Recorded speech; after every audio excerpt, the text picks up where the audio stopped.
দেখুন আজ বন বাজার থেকে নিয়ে এসেছি, ভয় পাবেন না। এটা হলো বিষ কচু। আমি এটা দিয়ে দুটো রেসিপি করব। দুটো রেসিপি আমি চ্যানেলে ছাড়বো, আপনারা দেখতে পাবেন।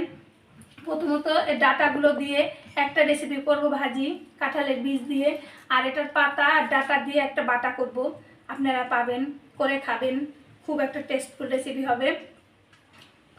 তা দেখুন এটা আমি কিভাবে করব।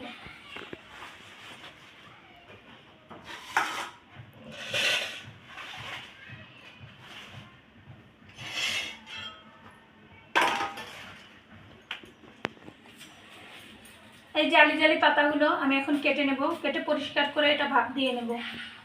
পাতার সাথে 2-4টা ডাটাও দিয়ে দেব।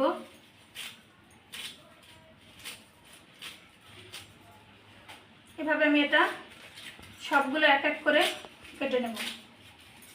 কেটে নিয়ে ভাপ দিয়ে আবার ফিরে আসছি আপনাদের পরবর্তী প্রস্তুতটা দেখানোর জন্য।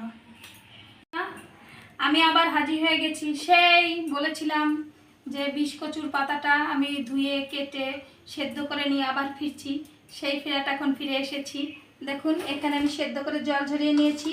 আর এখানে কালো জিরে, রসুন আর কাঁচা লঙ্কা টাটকা খুলে ভেজে নিয়েছি। এবার দেখুন এটা আমি কিভাবে তৈরি করব।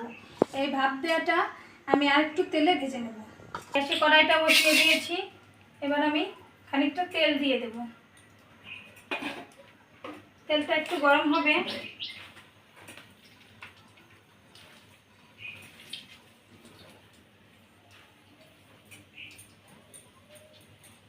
এবার আমি ভাপ দেওয়া পাতাটা এর ভেতরে দিয়ে দেব।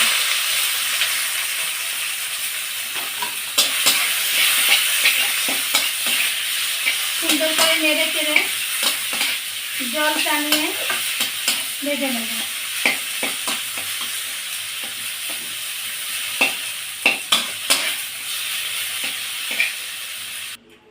দেখুন বন্ধুরা, আমি এটা ভেজে নামিয়ে বাটতে শুরু করে দিয়েছি।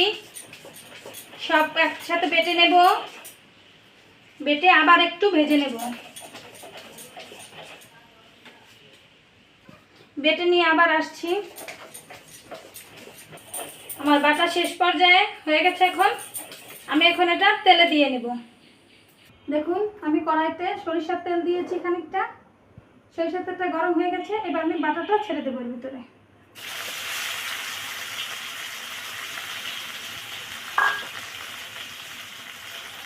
দিয়ে দেবো খানিকটা লবণ।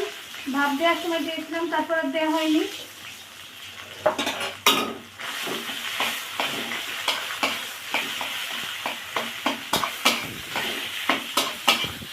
নেড়ে চেড়ে সুন্দর করে ভেজে নেব।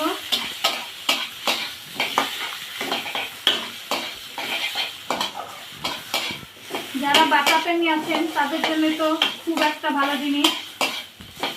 আমি যেমন বাটাটা খুব পছন্দ করি। আমি মাছ মাংস থেকে চচ্চড়ি, বাটা, শাক, এটা আমার খুব পছন্দের খাবার। ভর্তা,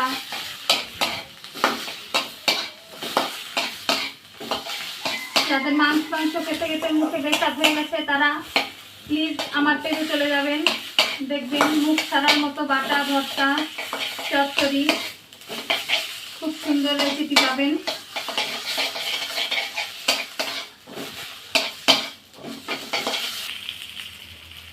এবার আমি নামিয়ে নেব। দেখুন আমার বিষ কচুর পাতার বাটাটা হয়ে গেছে। এভাবে আপনারা একদিন করে খাবেন। আপনাদের যদি ভালো লেগে থাকে প্লিজ আমাকে লাইক কমেন্ট করে জানাবেন। আর রিমিস কিচেন চ্যানেল রান্নাঘরটা সাবস্ক্রাইব করে আমার সঙ্গেই থাকুন। সবাইকে ধন্যবাদ।